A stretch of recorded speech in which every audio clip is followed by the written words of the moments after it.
అదే RTV app వార్తల్ని క్షణాల్లో చదివే అవకాశం ఉంటుంది. ఒక న్యూస్ పేపర్, ఒక టెలివిజన్ ఛానల్ మీ చేతుల్లో ఎప్పుడూ ఉంటాయి. రాజుకి భిక్ష పెట్టిందే వాళ్ళ మామగారు సోమిరెడ్డి చంద్రమోహన్ రెడ్డి గారు. రామారావు గారు ఆయన నిలబడమంటే నాకొద్దు, వాళ్ళ నాన్న చనిపోయిన మా మేనమామ కొడుకు, మొట్టమొదట ఆయన్నే పెడతామని చెప్పి మన చంద్రమోహన్ రెడ్డి గారు రామారావుని రిక్వెస్ట్ చేసుకొని నిన్ను రాజకీయాల్లోకి తీసుకొచ్చారు. అటువంటి నాయకుడిని నువ్వు చిల్లర మల్లర విమర్శలు చేస్తున్నావు. నువ్వు ప్రసన్న కుమార్ రెడ్డి, ఇది నీకు మంచిదేనా? మీ నాన్న అంటే సోమిరెడ్డి చంద్రమోహన్ రెడ్డి గారికి ఎంత గౌరవం. ఇప్పటికి కూడా ఏ మీటింగ్ పోయినా మా మేనమామ నల్లపరెడ్డి శ్రీనివాసరెడ్డి అంటాడు. నీకు ఆ విలువలు లేవు ప్రసన్న కుమార్ రెడ్డి. నీకు విలువలు లేకనే నువ్వు ఈ విధంగా బయలుదేరావు యాత్రకి. వాళ్ళ మీద వీళ్ళ మీద మాట్లాడుకుంటా నీ కోవూరులో నీ పని అయిపోయింది. ప్రశాంతమ్మ దెబ్బకి ఆ ఉండి నలుగురు ఊడిపోయినారు. ఇంకా నువ్వు ఆడ అవుట్డేటెడ్, నువ్వు పనికి రావు రాజకీయాలకి. కాబట్టి ఇక మీదట మా నాయకుడిని కానీ నాయకుడి కొడుకుని కానీ ఏ విధమైన మాట్లాడేవంటే ఈ కార్యకర్తలు ఇంకా గమ్మునుండరు, రెచ్చిపోతారు. కాబట్టి ఈ రోజుతో నువ్వు మాట్లాడిన మాటలు వెనక్కి తీసుకోవటం, లేకుంటే గమ్మున ఉండటం జరగాలి. అందరికి నమస్కారం.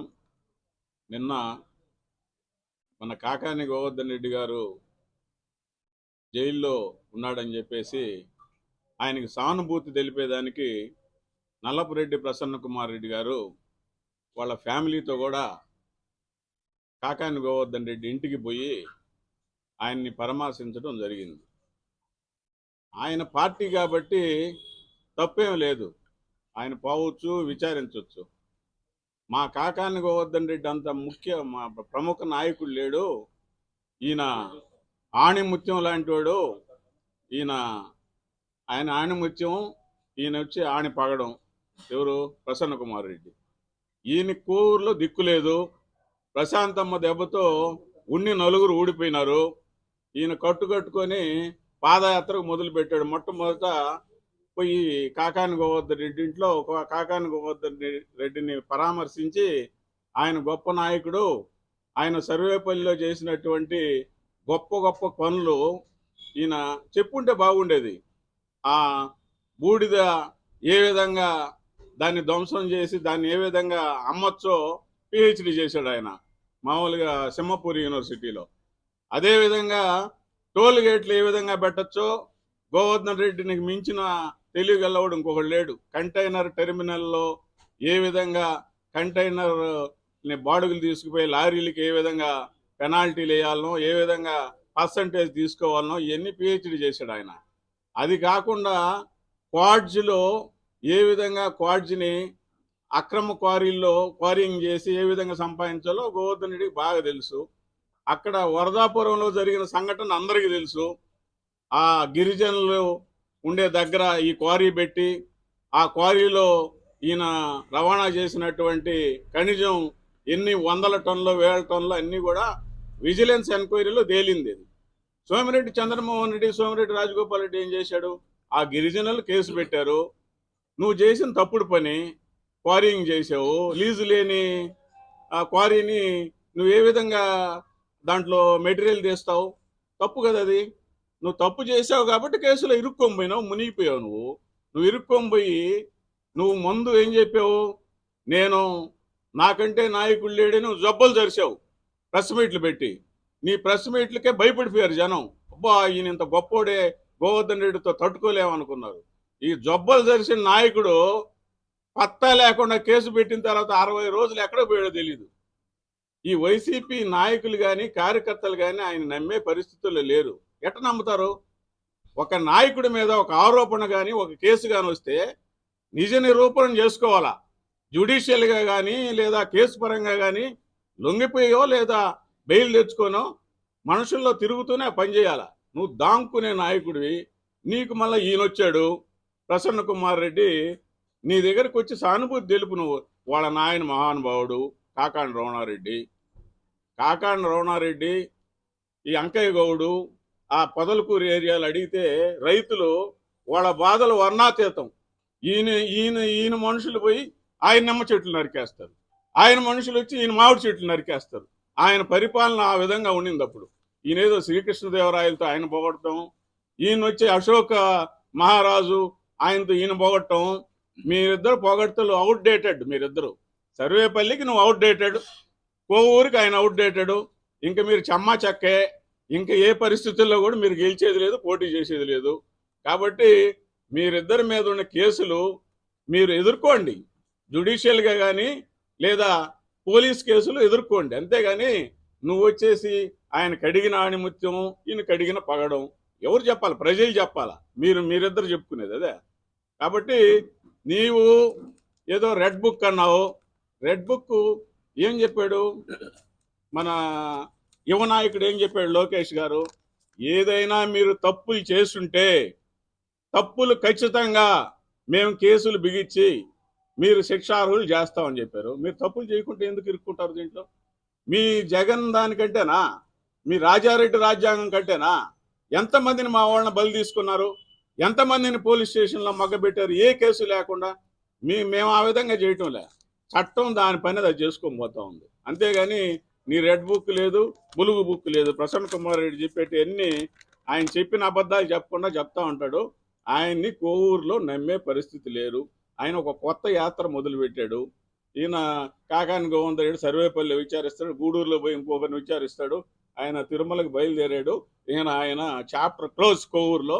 ఆయన భోగోతం చాలా ఉంది. తొందరలోనే అవి కూడా ఇరిగేషన్ డిపార్ట్మెంట్లో ఆయన చేసిన భోగోతాలన్నీ బయట పెడతాం, తొందరలో బయట పెడతాం, తొందరలో మీకు కూడా తెలియజేస్తాం. ఇంకా సిబిఐ ఎంక్వైరీ చేయమన్నాడు. సిబిఐ ఎంక్వైరీ రాష్ట్ర ప్రభుత్వం వాళ్ళు ఏది ఇప్పుడు ఉండే కేసును ముందు ఆయన కేసును చూసుకోమను, కేసును చూసుకొని బయట పెడితే తర్వాత సిబిఐ ఎంక్వైరీ.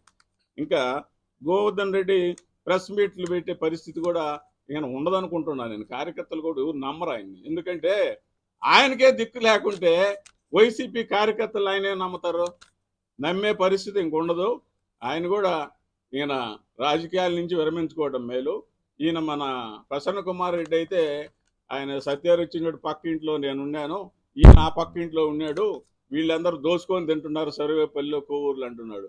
అసలు మీ జీన్సే అయ్యి కోవూరులో కానీ ఆడ కానీ ఒక్క పని చేయకుండా ఇరిగేషన్లో కొల్లగొట్టిన మొదట నేర్పించింది నువ్వు ప్రసన్న కుమార్ రెడ్డి. నువ్వు వెళ్ళని గురించి మాట్లాడతావే? నీకు అర్హత లేదు చెప్తున్నాం ప్రసన్న కుమార్ రెడ్డి. నువ్వు సర్వేపల్లి కానీ సర్వేపల్లి మా నాయకులు కానీ గురించి మాట్లాడే ఉంటే ఇంకొకసారి మాట్లాడితే బాగుండదని చెప్పి తెలియజేస్తాను, మొట్టమొదటిసారి కాబట్టి. మంత్రిగా అందరికీ నమస్కారం. ఈరోజు ఆయన ప్రసన్న కుమార్ రెడ్డి గారు కాకాని గోవర్ధన్ రెడ్డి ఇంటికి ఆయన పరామర్శించిన దానికి మాకేం అనుమానం లేదు. ఆయన చేసుకోవచ్చు ఏదైనా కూడా. మా నాయకుడి గురించి ఆయన ఆ విధంగా మాట్లాడటం శోచనీయమని చెప్పి మాట్లాడుతూ ఉన్నాం. ఈ రోజుకి రాజగోపాల్ రెడ్డి ఫుల్ రాజకీయంలోకి రారా. ఆయన ఎక్కడో బెంగళూరులో వ్యాపారం చేసుకుంటా అప్పుడప్పుడు వచ్చిపోతుంటే ఆయన్ను కూడా ఈ రాజకీయాల్లోకి లాగి బురద చల్లటం కరెక్ట్ కాదు. మా నాయకుడు ఓడినా గెలిచినా 5 సార్లు ఓడిపోయాడని చెప్తాడు. ఓడినా గెలిచినా సరేపల్లిలోనే ఉన్నాడు, సరేపల్లి కోసమే పనిచేస్తున్నాడు. ఓడేనని చెప్పి ఇంట్లో ఎప్పుడు కూర్చోలా. ఓడిన తర్వాత కూడా పోరాటం చేశాడు. ఈ వైసీపీ గవర్నమెంట్లో ఏ విధంగా ఉండింది కూడా అందరికీ తెలుసు. ఇంట్లో నుంచి బయటికి రాని పరిస్థితుల్లో కూడా చంద్రమోహన్ రెడ్డి గారు ప్రతి పేద ప్రజల కోసం పనిచేసిన వ్యక్తి. అటువంటి మా నాయకుడిని మీరు విమర్శిస్తే మంచిది కాదని చెప్పి కూడా ఈ విధంగా హెచ్చరిస్తున్నాం సభాముఖంగా. మీరు మీ అత్తగారు సోమిరెడ్డి చంద్రమోహన్ రెడ్డి అమ్మగారిని వాళ్ళ నాయన్ని కాకాని గోవర్ధన్ రెడ్డి భయంకరంగా విమర్శించిన రోజు ఆ రోజు ఎంత కన్నీళ్ళు లేదు? మీరు మీ అత్తగారే కదా, రాజకీయాలకు సంబంధం లేకుండా మీ అత్తగారిని స్వయాన ఆయన విమర్శించినప్పుడు నువ్వు ఎందుకు మాట్లాడలేదు ఆ రోజు? కాకాని గోవర్ధన్ రెడ్డి అక్రమాలు చేయబట్టే ఈరోజు జైలుకి పోయాడు. ఆయన నిజాయితీ ఉంటే కోర్టులేమి ప్రభుత్వాల ప్రకారం ఆడవై వాళ్ళ చట్టం పని చేసుకొని పోతా ఉంది. దానికని నువ్వు నిర్దోషమైతే ఎందుకు భయపడి ఇన్ని రోజులు బయట వెళ్ళి దాక్కున్నావు? వచ్చి అరెస్ట్ అవ్వచ్చు కదా. రాజకీయ నాయకుడు ఎవరైనా కూడా నిర్దోషిగా ఉంటే అరెస్ట్ అయితే ఆయనకి ఇంకా మైలేజ్ వచ్చిండు అప్పుడే. కానీ ఈ విధంగా పోలీసుల్ని నిద్రాహారాలు లేకుండా 2-3 నెలలు వాళ్ళ భార్య బిడ్డలతో లేకుండా కూడా తిప్పిన నాయకుడు ఎవరన్నా ఉన్నారంటే కాకాని గోవర్ధన్ రెడ్డి. ఈరోజు ఆయనకి కాకాని గోవర్ధన్ రెడ్డి బలహీన వర్గాల మీద ఎన్నో అక్రమ కేసులు పెట్టాడు. ఆ రోజు తెలీదా? ప్రసన్న కుమార్ రెడ్డి ఆ రోజు ఖండించకూడదా? ఎన్ని అక్రమ కేసులు పెట్టాయంటే బలహీన వర్గాలు రాజకీయాలు చేయకూడదా? ఇప్పుడు గంగాధరు మా నాయకుడు కోడూరులో ఆయన ₹1 కోటి ఆస్తుల్ని రొయ్యలు పట్టుకునే టైంలో ఇది వచ్చి ఫారెస్ట్ ల్యాండ్ అని చెప్పేసి, గ్రామరత్నం ల్యాండ్ అయితే ఫారెస్ట్ ల్యాండ్ అని చెప్పేసి 400 మంది పోలీసులు పెట్టేసేసి ఆ రోజు ఆస్తులు ధ్వంసం చేశాడు. ఆ రోజు ప్రసన్న కుమార్ రెడ్డి మాట్లాడొచ్చు కదా, ఆ పార్టీలోనే ఉండవు, నువ్వు చేయటం కాకాని తప్పు ఇవన్నీ అని చెప్పి ఆ రోజు ఆయన ఖండించవచ్చు కదా. అదేవిధంగా మా నాగేంద్ర ప్రసాద్ వెంకటాచల మండలం చెముడుగుంట నాయకుడు, ఆయన టవర్ను పగలగొట్టారు, ఆయన కాటాన్ని పగలగొట్టారు. ఆ రోజు తప్పు అని చెప్పి ఖండించవచ్చు కదా.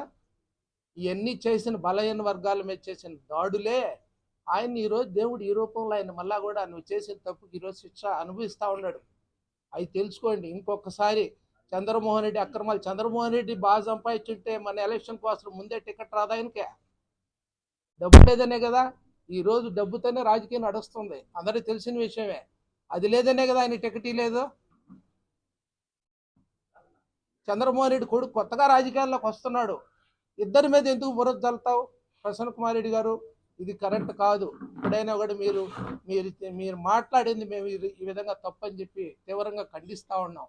కాకాని గురించి మీ ఇద్దరు బాగా సఖ్యతగా ఉంటే మీ దగ్గర ఎన్ని ప్రోగ్రాంలు పెట్టించావు మంత్రిగా? అన్ని కోవూరు ఏరియాలో ఎన్ని మంత్రి ప్రోగ్రాంలు చేయించారు? తెలుగుదేశంలో అట్లా లేదు. తెలుగుదేశం ఎప్పుడు నాయకులందరూ యూనిటీగా ఉండరు. సంక్షేమం అభివృద్ధి కార్యక్రమాల్లో 2 కళ్ళులాగా మా నాయకుడు చంద్రబాబు నాయుడు గారు పనిచేస్తున్నారు, అదేవిధంగా చంద్రమోహన్ రెడ్డి గారు పనిచేస్తున్నారు.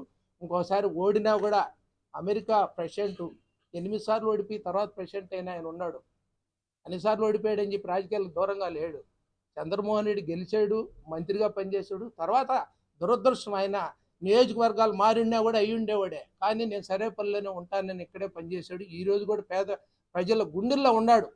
మేమంతా కూడా ఆయన అభిమానించే నాయకుడు. అటువంటి నాయకుడు మాకు ఉండటం గర్వంగా చెప్పుకుంటున్నాం. మా అదృష్టమని కూడా ఫీల్ అవుతున్నాం మా సరేపల్లిలో ఉండే ప్రజలు కూడా. దానికని ఇంటి నుంచి అయినా కూడా ఇటువంటి అవాకులు చవాకులు పేలొద్దని చెప్పి కూడా ప్రసన్న కుమార్ రెడ్డికి తెలియజేస్తా ఉన్నాం. మరిన్ని వీడియోస్ కోసం ఛానల్ ని సబ్స్క్రైబ్ చేయండి, లేటెస్ట్ అప్డేట్స్ కోసం వాట్సాప్ ఛానల్ ని ఫాలో చేయండి అండ్ లింక్ డిస్క్రిప్షన్ లో ఉంది.